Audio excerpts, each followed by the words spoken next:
Oke, ketika biasanya Bitcoin ya udah terbang, baru muncul bocil-bocil Bitcoin ya yang seolah-olah jago analisa teknikal, baru muncul tuh biasanya ya, baru ngomong, oh bener kan kata gua ATH karena Bitcoin udah terbang ya, jadi mereka ya lebih pede kan, karena tinggal sedikit lagi ATH, jadi mereka prediksi bakal ATH.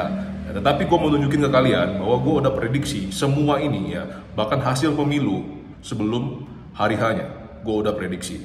Kita lihat buktinya. Ada dua hal yang mau gue tunjukin ke kalian di sini. Yang pertama prediksi gue soal pemenang pemilu Amerika ya, yaitu kemarin. Tapi gue udah prediksi dari lusa kemarin, ya siapa yang menang. Gue tunjukin buktinya sekarang.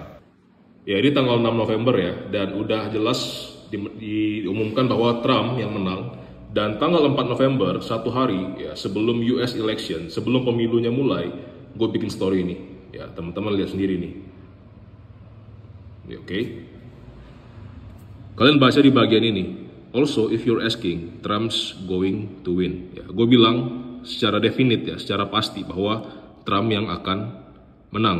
Ya, satu hari sebelum pemilu dimulai.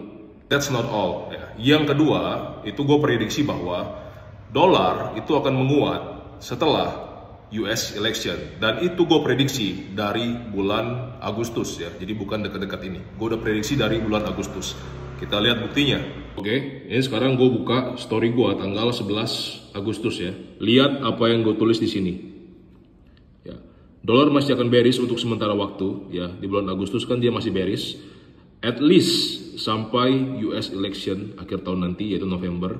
Ya, gue udah bilang bahwa order flow-nya masih akan bearish sampai US election. Nah, kita lihat nih ya, bagaimana dolar sekarang setelah US election. Dan ini adalah chart DXY ataupun indeks dolar ya setelah election ya. Kalian lihat nih bagaimana yang sebelumnya bearish menjadi bullish ya. Tepat seperti prediksi gua dari 11 Agustus. Nah, jadi kalian harus hati-hati di luar sana ya. Begitu banyak orang yang kelihatan kayaknya jago analisa, tapi sebenarnya mereka cuma analisa ketika barangnya udah terbang, mereka baru bilang, tuh kan benar terbang. Tapi sebelum itu mereka nggak berani ya prediksi. Sementara gua udah prediksi dari 3 bulan yang lalu ya, prediksi bahwa dolar akan naik, dan satu hari sebelum election ya, satu hari sebelum pemilu itu gua udah prediksi bahwa Donald Trump yang akan menang ya. Jadi bukan cuman dukung ataupun nebak, tapi gua prediksi bahwa dia yang akan menang. Kenapa? Well, ya maybe itu adalah skill yang gue miliki ya dengan pattern recognition gue. Tapi yang ingin gue sampaikan adalah hati-hati di luar sana ya, begitu banyak orang yang seolah-olah bisa analisa, tapi mereka baru muncul ketika harga terbang, baru mereka bilang analisa mereka benar ya.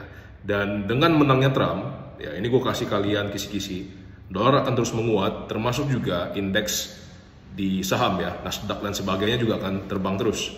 Dan ya, gue berharap dengan menangnya Trump ini ya, kita bisa melihat bahwa Amerika akan kembali menjadi negara superpower seperti sebelumnya ya, bukan lagi negara yang dipenuhi dengan agenda-agenda LGBT yang nonsens ya. Kita lihat harusnya kita akan kembali di era di mana ya man is supposed to be man ya. Lelaki ya harusnya jadi lelaki gitu ya. Nggak ada tuh lelaki yang aneh-aneh gitu ya, pakai make up lah, pakai apa ya. Kita lihat ya, harusnya kita akan kembali ke zaman yang sebenarnya ya, bahwa laki-laki jadi laki-laki, wanita jadi wanita. So, see you guys in the next video, and remember, let's be better together.